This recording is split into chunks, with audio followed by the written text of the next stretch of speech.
अच्छी बनाई है आयुष्मान भारत वाली, पर जो मैं अपनी पार्लियामेंट्री कंस्टिट्यूएंसी में शिकायतें मिल रही हैं मेरे को, एक तो इसका कार्ड बनाना बहुत मुश्किल हो गया है। पहली बात, मैं मंत्री जी से पूछना चाहूँगा कि आपने क्या कोई लिमिट लगा दी है उसके ऊपर।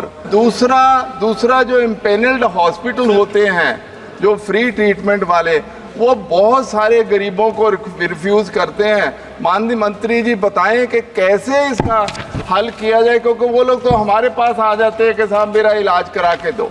अभी तक फतेहगढ़ साहिब आपकी जो कॉन्स्टिट्यूंसी है उसमें हम 2,17,555 कार्ड्स बना चुके हैं।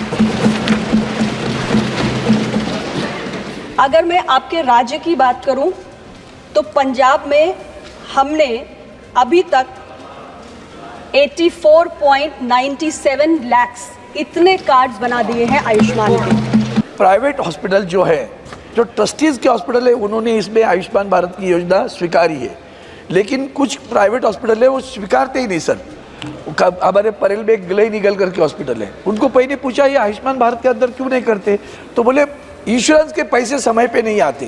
क्लेम सेटलमेंट को लेकर भी जो हमारी सारी प्रक्रियाएं हैं वो हम विस्तार से सारे हॉस्पिटल्स को समझाते हैं, यानी उनको हैंड होल्ड करते हैं, उनको ट्रेन करते हैं, उनको हम अवेयर करते हैं और ज़्यादा से ज़्यादा को हम जोड़ते भी हैं। और सर इसमें बहुत बड़ी प्रोग्रेस हुई है, क्योंकि जब हमने 2018 में इस कार्यक्रम को लॉन्च किया था, उस वक्त जो एम्पैनल्ड अस्पतालों की संख्या थी वो लगभग 8,000 थी, लेकिन आज वो बढ़ के 29,281 हो चुकी है। सर आयुष्मान कार्ड और तेज गति से बने, इसके लिए हमने एक स्पेशल इनिशिएटिव लॉन्च किया है, आयुष्मान आपके द्वार। आयुष्मान आपके द्वार एक ऐसी पहल है जिसके माध्यम से जो हमारे फ्रंटलाइन हेल्थ वर्कर्स हैं, जैसे आशा है, ANM है, इनको भी हम घर घर डोर टू डोर कैंपेन के लिए भेज रहे हैं और ये जाकर जो बेनिफिशरीज हैं उनको अवेयर कर रहे हैं कि आप आइए और अपने कार्ड्स बनवाइए। और इसके लिए हमने आयुष्मान कार्ड बनाने की प्रक्रिया का सरलीकरण भी किया है। साथ ही सर हमने 6 एजेंसीज भी नॉमिनेट किए हैं, जिससे कि आयुष्मान कार्ड बहुत तेज़ी से बन भी सके और उनका लाभ हमारे जो बेनिफिशरीज हैं उनको मिल सके। डॉक्टर अमर सिंह। माननीय अध्यक्ष महोदय, ये स्कीम तो अच्छी बनाई है आयुष्मान भारत वाली, पर जो मैं अपनी पार्लियामेंट्री कंस्टिट्यूएंसी में शिकायतें मिल रही हैं मेरे को, एक तो इसका कार्ड बनाना बहुत मुश्किल हो गया है। पहली बात, मैं मंत्री जी से पूछना चाहूँगा कि आपने क्या कोई लिमिट लगा दी है उसके ऊपर। दूसरा, किसका बहुत सारे किसका card? Ayushman card. Ayushman card का तो प्रश्न नहीं है। तो सर उसी का है, आयुष्मान का ही है, उसी का है सर। चलिए, हाँ उसी का है सर। सर दूसरा जो इम्पेनल्ड हॉस्पिटल होते हैं, जो फ्री ट्रीटमेंट वाले, वो बहुत सारे गरीबों को रिफ्यूज़ करते हैं। माननीय मंत्री जी बताएं कि कैसे इसका हल किया जाए, क्योंकि वो लोग तो हमारे पास आ जाते हैं कि साहब मेरा इलाज करा के दो।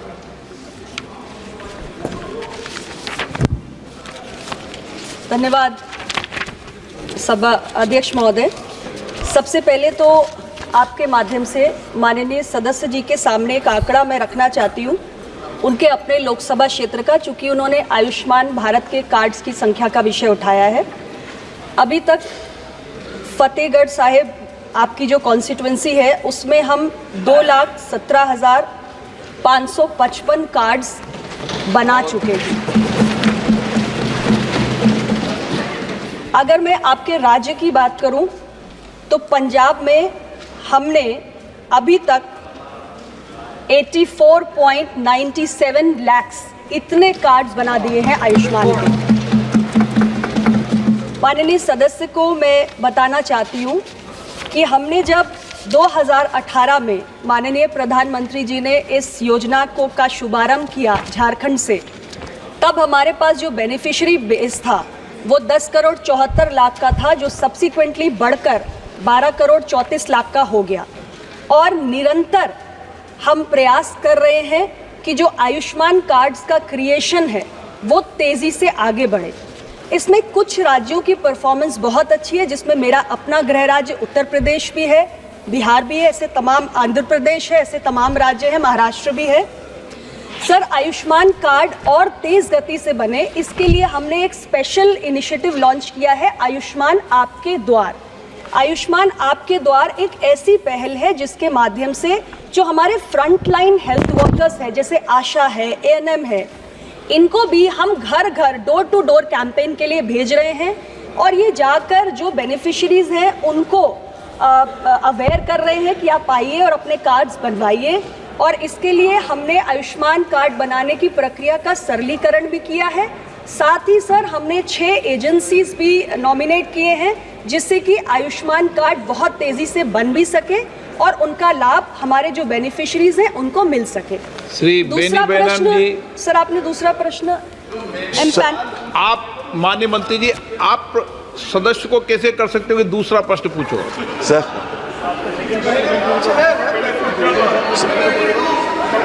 नहीं, 2 पार्ट नहीं होता। इनका क्वेश्चन नंबर 1 अरुण भारती का है और 1 मिनट व्यवस्था बता दूं, अरुण भारती और डॉक्टर अमर सिंह। अरुण भारती जी को एक सप्लीमेंट्री अलाउ है, लेकिन सेकंड नंबर को एक ही प्रश्न अलाउ होता है। sir, thank you, Speaker, sir. Sir, this Ayushman Pradhan Mantri Jan Yojana is a health insurance scheme. It was launched in 2018 to provide health coverage to 50 crore people. Sir, there has been instance reported where hospitals have experienced delay in reimbursement of claims. This is in turn has led to the hospital refusing to accept the patient. Has the government noticed the issue for delay? And if so, what steps have the government taken to avoid the delay for in reimbursement? माननीय मंत्री जी। Sir, Ayushman Bharat ये दुनिया का सबसे बड़ा publicly funded health assurance program है जो मोदी जी की सरकार ने लॉन्च किया। हमारा एक बहुत बड़ा बेनिफिशरी बेस है जिसमें बॉटम 40% लोगों को हम टर्शरी और सेकेंडरी केयर की सुविधाएं उपलब्ध करा रहे हैं। जो प्रश्न माननीय सदस्य ने पूछा, इसमें मैं स्पष्ट रूप से बताना चाहती हूँ कि हमने जो बेनिफिशरी बेस आइडेंटिफाई किया था उसमें बहुत सारे राज्यों ने जो अपनी हेल्थ इंश्योरेंस स्कीम्स चला रहे थे उसके भी जो बेनिफिशरीज थे उनको भी कन्वर्ज किया।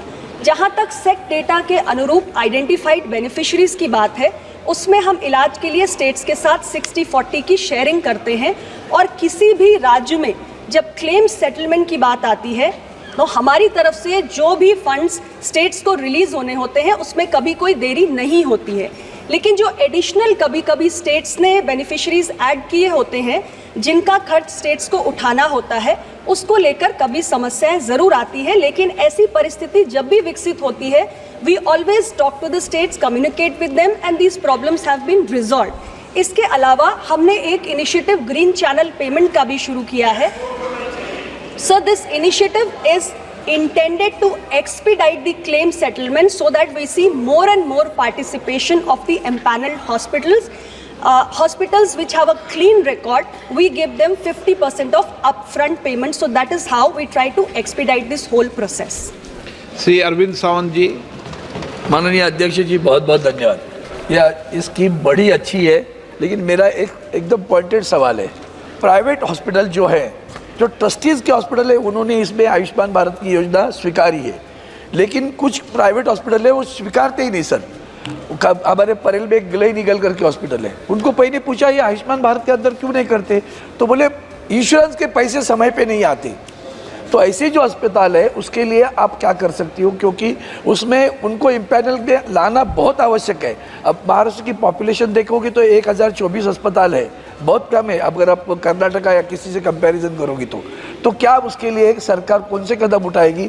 जो प्राइवेट हॉस्पिटल इम्पैनल में नहीं आना चाहते जानबूझकर, ट्रस्टीज वाले आते हैं, प्राइवेट वाले नहीं आ रहे हैं, मैंने नाम जानबूझ कर लिया तो ताकि आपको डिफरेंशिएट मालूम पड़ेगा, उसके लिए आप क्या कदम उठाएंगे, मेरी प्रार्थना है। और इंश्योरेंस के पैसे समय पे देने की बात। धन्यवाद सर।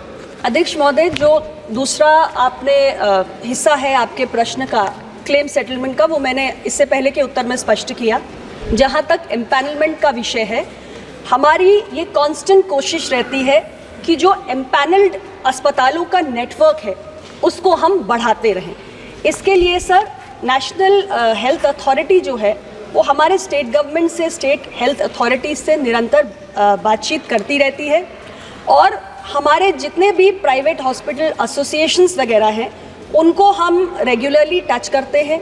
अगर उनको इस स्कीम के बारे में अवेयरनेस नहीं होती है तो हम वर्कशॉप के ज़रिए उनको अवेयर भी करते हैं। उनके कोई एप्रीहेंशंस या क्लैरिफिकेशंस होते हैं उसको भी हम दूर करते हैं। जो पैकेजेस वगैरह हमने बनाए हैं, हेल्थ बेनिफिट पैकेजेस, उसको भी हमने समय पर रिवाइज किया है। अभी हम उसको 1949 प्रोसीजर्स तक ला चुके हैं और स्टेट्स को हमने फ्लेक्सिबिलिटी दी है कि आप चाहें तो इसमें अपने हिसाब से कस्टमाइजेशन भी कर सकते हैं। तो हमारी कोशिश होती है और क्लेम सेटलमेंट को लेकर भी जो हमारी सारी प्रक्रियाएं हैं वो हम विस्तार से सारे हॉस्पिटल्स को समझाते हैं, यानी उनको हैंड होल्ड करते हैं, उनको ट्रेन करते हैं, उनको हम अवेयर करते हैं और ज़्यादा से ज़्यादा को हम जोड़ते भी हैं। और सर इसमें बहुत बड़ी प्रोग्रेस हुई है क्योंकि जब हमने 2018 में इस कार्यक्रम को लॉन्च किया था उस वक्त जो एम्पैनल्ड अस्पतालों की संख्या थी वो लगभग 8000 थी, लेकिन आज वो बढ़ के 29,281 हो चुकी है। आज इस विभाग पर एक लंबी चर्चा है। मैं माननीय मंत्री जी और माननीय सदस्यों से आग्रह करूंगा कि संक्षिप्त में कर दे, बाकी जब इस विषय पर चर्चा होनी है